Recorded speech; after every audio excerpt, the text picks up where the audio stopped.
जय श्री हरि। प्रिय मित्रों, आज का यह वीडियो एक राजा और महात्मा की कहानी पर आधारित है। महात्मा जी ये समझाने की कोशिश कर रहे हैं कि गृहस्थ आश्रम में रह के भी प्रभु को किस प्रकार प्राप्त किया जा सकता है। मुझे आशा है यह वीडियो आप पूरा देखेंगे। यह एक छोटी कहानी है, लेकिन इसमें छिपे ज्ञान बहुत बड़े हैं। तो चलिए सीधे वीडियो पे ही चलते हैं। एक समय की बात है, एक राजा ने अपने मंत्री से कहा, क्या गृहस्थ आश्रम में रहकर भी ईश्वर को प्राप्त किया जा सकता है? मंत्री ने उत्तर दिया, हाँ श्रीमान, ऐसा संभव है। राजा ने कहा, वह किस प्रकार संभव है, वो उपाय हमें बताएं। मंत्री जी कहते हैं, इसका उत्तर तो मैं नहीं दे सकता, परंतु गोदावरी नदी के किनारे घने वन में एक महात्मा रहते हैं जो आपके प्रश्नों का उचित उत्तर दे सकते हैं। राजा अपने प्रश्न का उत्तर पाने के लिए दूसरे दिन मंत्री के साथ उन महात्मा से मिलने के लिए निकल पड़ते हैं। कुछ दूरी चलने के बाद मंत्री ने राजा से कहा, जो भी व्यक्ति महात्मा जी से मिलने के लिए जाता है, वो रास्ते भर कीड़े मकोड़े एवं अन्य छोटे जीवों को बचाता हुआ जाता है।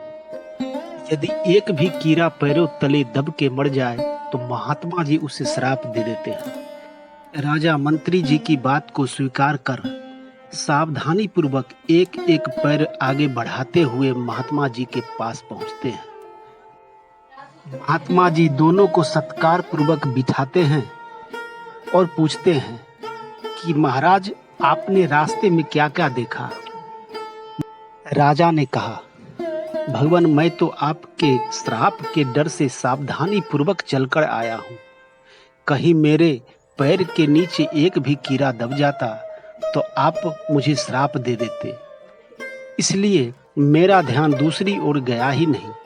रास्ते के दृश्य को मैंने देखा ही नहीं, अतः उसके बारे में मैं आपको कुछ भी नहीं बता सकता। इस पर महात्मा जी हंसते हुए कहते हैं, राजन, यही तुम्हारे प्रश्न का उत्तर है। जिस प्रकार आपने मेरे श्राप के भय से कीड़े मकोड़े को बचाते हुए आए हैं, उसी प्रकार ईश्वर के दंड से भी मनुष्य को डरना चाहिए। जिस प्रकार सावधानी पूर्वक मेरे पास आते हुए आपने दूसरे किसी दृश्य को न देखकर सिर्फ श्राप के भय से आपने कीड़े मकोड़े को बचाते हुए आए हैं, उसी प्रकार ईश्वर के दंड से बचने के लिए जीवन क्रम में भी सभी जीवों पर दया रखते हुए अच्छे कर्म करनी चाहिए। सत्कर्म में सदा लगे रहना चाहिए। इस प्रकार गृहस्थ आश्रम में रहते हुए भी ईश्वर के दर्शन संभव है। राजा को अपने प्रश्नों का संतोषजनक उत्तर मिल जाता है। राजा महात्मा जी को दंडवत प्रणाम कर अपने राज्य की ओर लौट आते हैं। जय श्री हरि।